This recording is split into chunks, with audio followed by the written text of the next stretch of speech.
Well, we finally have a resolution to the Trent Affair, and it looks like war's avoided.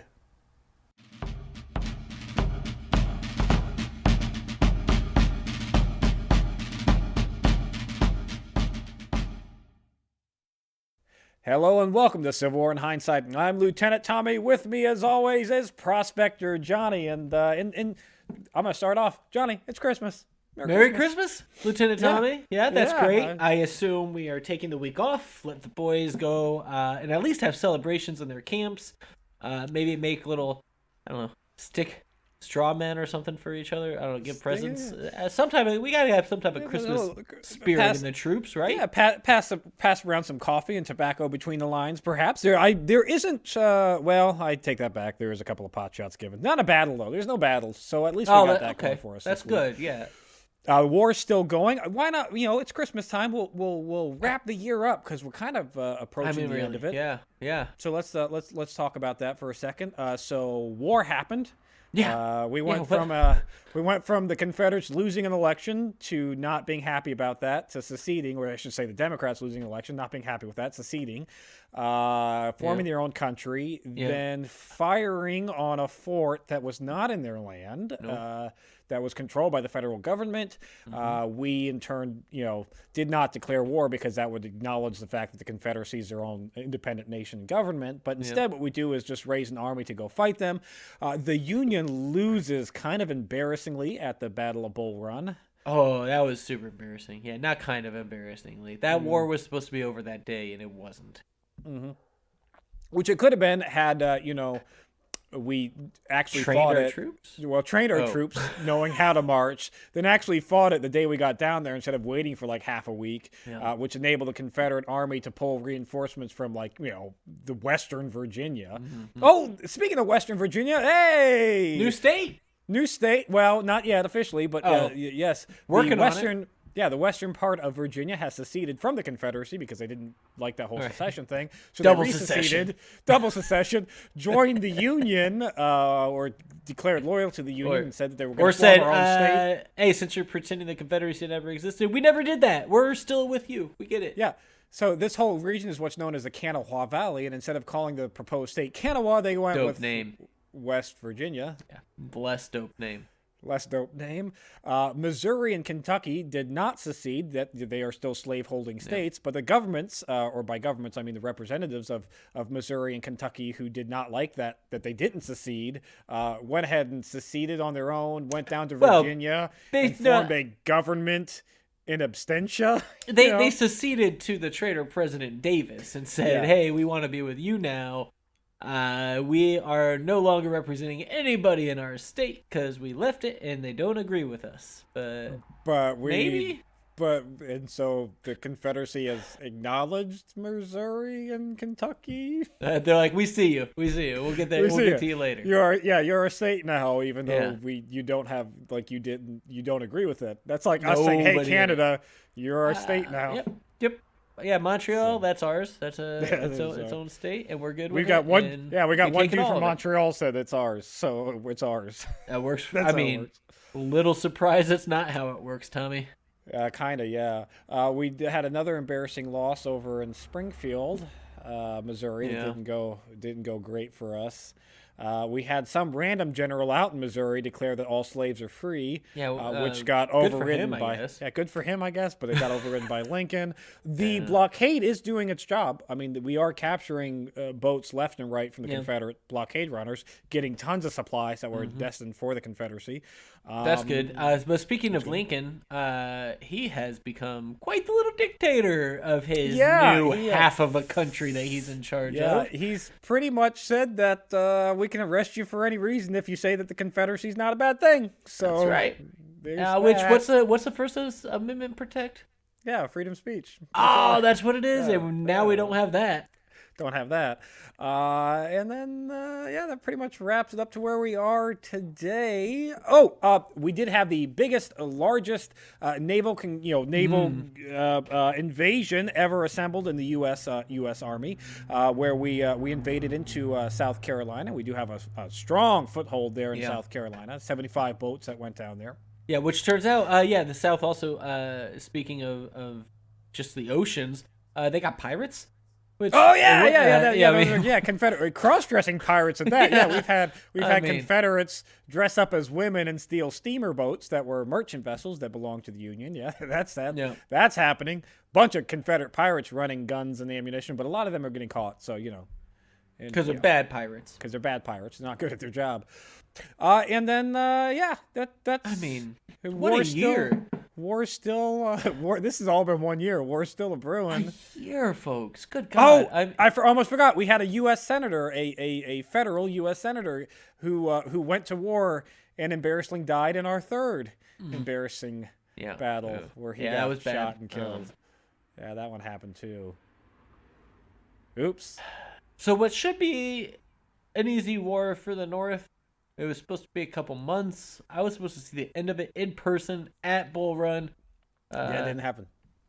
And instead, it's been a whole lot of embarrassment. I mean, we're choking them out like we thought we would, but the meantime, for God's sakes, they're doing some damage. And then also not damage. They're wasting a lot of ammo shooting at each other, but not hitting anything. But this year's been loud. It's been a very loud year. I mean, like nothing I've ever seen. That's for damn sure. And we do have the largest army that we've ever assembled with 600,000 plus Union soldiers between the Navy and the Army and the Marines. Yeah. And the little Confederates down in the South are still giving us all sorts of trouble. Somehow, even though we have 600,000. Well, we have 600,000 poorly trained soldiers. Poorly trained, yeah. We might want to.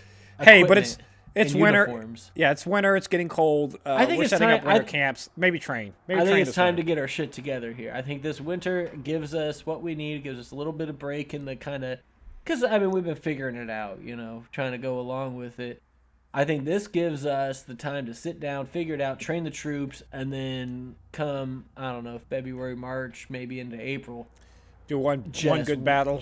Even if it's not one good, even if it's got to be a couple, but early spring, we should be it should be we should be able to celebrate our 4th of July celebration as a country now. As a country again. As one country. Yeah, I agree with you on that sentiment, Johnny. One country by July 4th. We'll see how that works. But meantime, we got to catch you up to date on what's going on this week, Johnny. And by this week, I mean it is December 20th. And the British are coming, Johnny. The British are coming. No, Tommy. No. We've done this before. They came before. We already warned everybody. Before. Yeah, we've done this twice before. They're coming again. Yeah. Why won't the British leave us alone? Is it because we attacked their boats and took some people off it? Is that what it is? Could be that. Oh, we forgot about the whole Trent Affair thing in our update. Yeah, we did. Yeah. We had some Confederate commissioners that tried to board a British boat in Havana, Cuba, and we had one of our overzealous Union naval officers fire on that boat and then board it and then take them off that boat in front of their screaming wives and children. Against the wishes of the British government.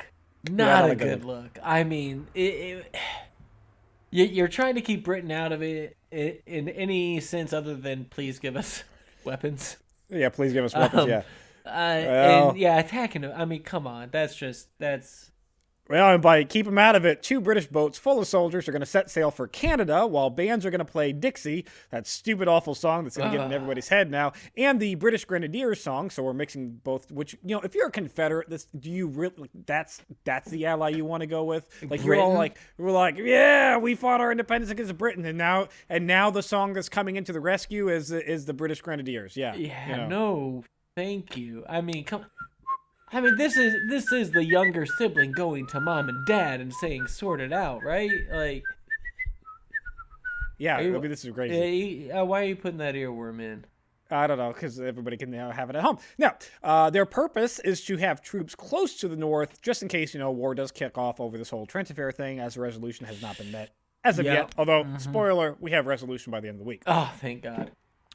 Also on the 20th, the Union Navy will purposely sink 16 old whaling boats off the coast of Charleston to discourage blockade runners. The thought here is that the sunken boats would create an obstacle that other boats couldn't come over, slow them down, easier to... we can blockade harbor if we just prevent that harbor from being able to use by blocking the boats. Just kind of block it up. Be beavers. We're beavers now. We're beavers now. Build a little beaver dam. From what I'm hearing, this isn't working all that well. Is it a little deeper than they thought? It's a little deeper than they thought, I think. Yeah.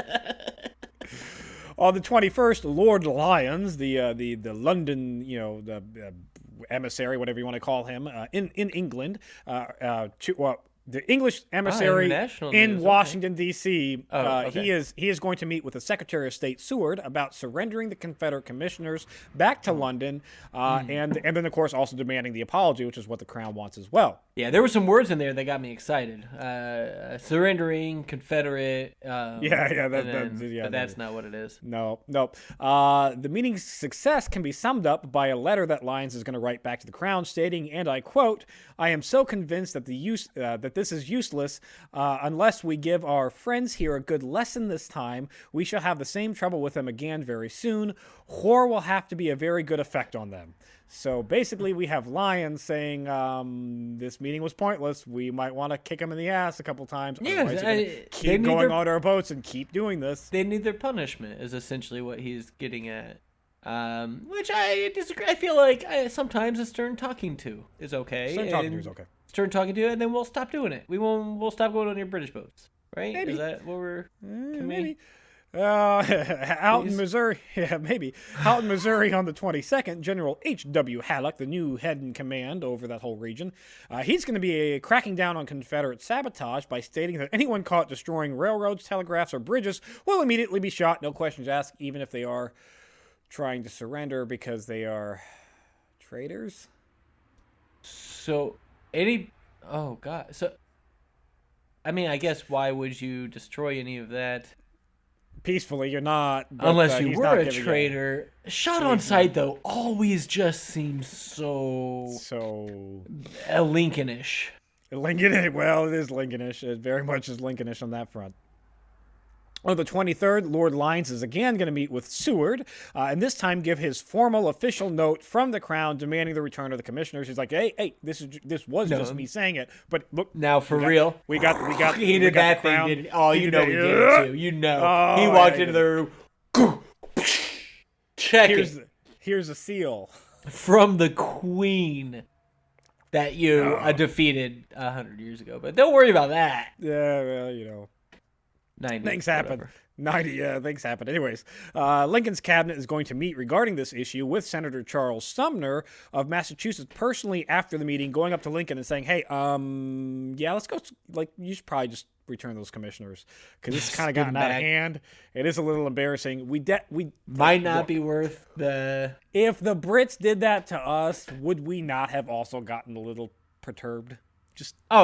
We would have sank their entire island, I think. Given the means. Obviously we couldn't do that. But given the means, if they did that to us, their island would be at the bottom of the ocean. So we'll see how Lincoln responds to that. On Christmas Eve, with hundreds of thousands of soldiers on both sides longing for the ability to go home and spend the holiday with their families, federal Congress is still going to be in session, and they're going to meet, and they're going to pass a bill increasing the tariffs on tea, coffee, sugar, and molasses. Hold up. Not only making those items more expensive at home, but also hitting the British in the pocketbooks as well. So, hold up that the Congress is actually working on Christmas Eve? That... Also, making tea more expensive. I believe we had issues with that in the past. Yeah, we did. Also, we got lines of thousands of soldiers getting ready to fight on Christmas Eve.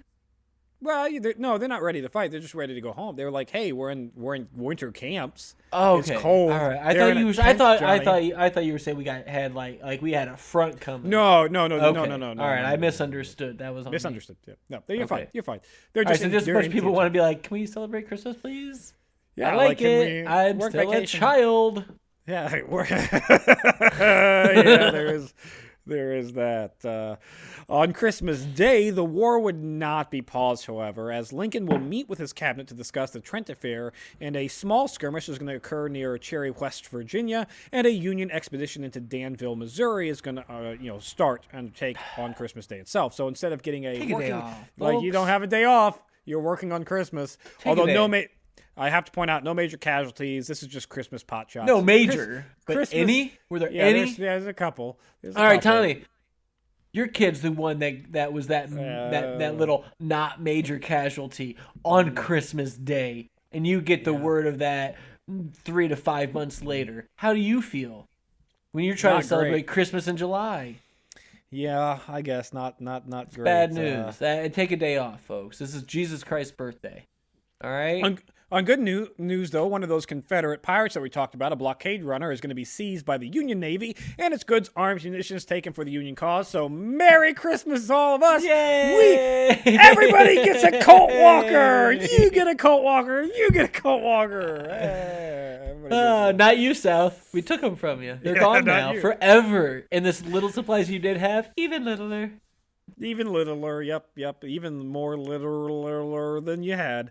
And Johnny, this week is going to come to an end with Lincoln and the cabinet coming to a resolution regarding Mason and Slidell, the Confederate commissioners. Oh, are these the commissioners that we... Yeah, we took. Yeah, okay. These are the ones that we have in a prison. All right, so he's figuring out what to do with them. Yep. What's he going to do with them?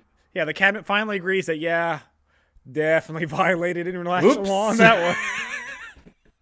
Probably shouldn't have done that. And they all agree that, look, in our care, these Confederate commissioners are doing more good to harm to us than they would do if they were in the British and French hands. Might I point out that from everybody else, they're not being mischievous and tearing up the no, walls, but the fact that we have them as prisoners. Is potentially going to get us into war with England, which would be bad. If we send the commissioners over to England, there's no chance that England is going to all right, we're going to side with the Confederacy. And of course, France has stayed out of this whole thing. It wasn't one of the commissioners was supposed to go to France, but it wasn't a French boat that got invaded. So France is okay. Yeah, don't care. You intercepted some dude that was going to come and beg us for something? I don't care about that. Don't care. So it is decided that a message was going to be sent to Lord Lyons that the men would be released by the Union into Lyons' care, but no formal apology is going to be given. We're not acknowledging that we violated any laws. No, it's just you can have these dudes. You can have these dudes. Yeah, you can have them back. And that seems to have satisfied the Crown. They're okay. I mean, they don't want a war either, to be honest. No, they don't. Right? They're not looking to start something here. They would like it also to be resolved peacefully. Honor on all sides have been averted. It's upheld. Everybody's okay. It's a Christmas miracle. Christmas miracle, except for the Confederacy, because if you're the Confederates, you didn't want those guys to be returned because you did want them to, be held prisoners, so that England would have an excuse to go to war and acknowledge the Confederates as its own country. Yeah. Instead, with them returned to England, the Confederates now lost all hope of England joining that war. England said, hey, we're still not acknowledging you as a formal country. We'll sell you arms if you pay us in gold, but can't guarantee you're going to get them because there's a blockade, and we're not going to stop that blockade, so good luck. And so they sit around like a bunch of sad sacks down in the South with fewer and fewer supplies and fewer coordinated uniforms and food I don't know how much they had to begin with. For the winter. You know what? They'll probably starve out because that's the idea, right? That's the whole plan. That's what we're doing, and it's got to be this winter. That's what I'm saying. Even if they don't by spring, by summer, there's not a chance that they're going to have even the numbers. They're going to not have the food to supply to people.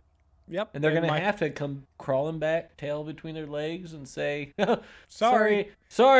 I think forgot I kind of relied on that government food and stuff from the north. Yeah, I don't think we're gonna accept non-apology from them. I think they will have to apologize. But the final we would like a sorry. Yes, yeah, please. We're gonna like a sorry. Final note I have here, Johnny, is that martial law is going to be declared in Missouri around all the railroads, major roads, and telegraph lines.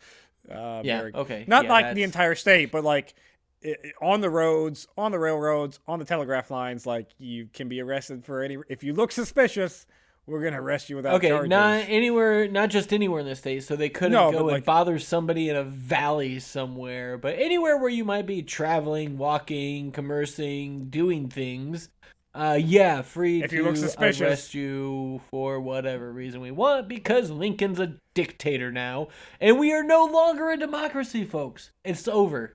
I'm sorry. This is not a democracy. Not at the second, no. But Merry Christmas. That's it for this week in Civil War in Hindsight. Please remember to like, share, and subscribe. And if you enjoy this, check out Historic Hindsight, where we talk about the history of Yule and why Christians stole it from the pagans, and drinking games, I guess.